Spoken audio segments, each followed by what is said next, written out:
you feel the TPs, they go down, straight line. When you have different movements, it could be anything, looking down, it could be bending your head, it could be rotating your head, doesn't matter.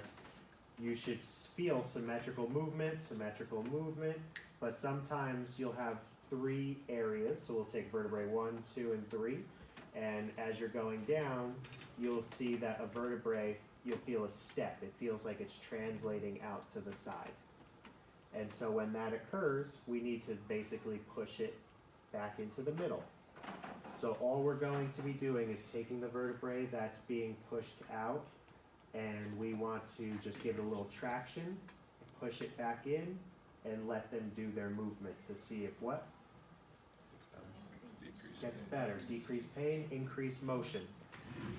So if we pick a random segment,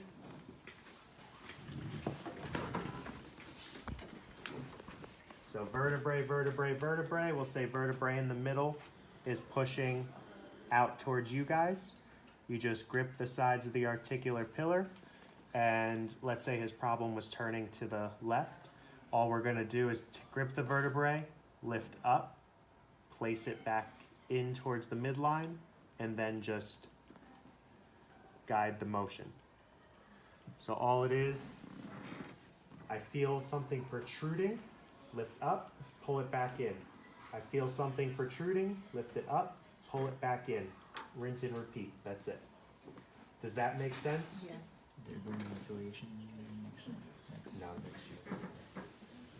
Let's just, oh, go ahead. Just be very careful with your language when you're first on clinicals with this stuff. Oh, yeah. If you have a patient coming with neck pain, specifically if you have a patient coming with neck pain, and you're palpating, you're like, oh, this vertebrae is out to the side, I just gotta lift it and put it back in.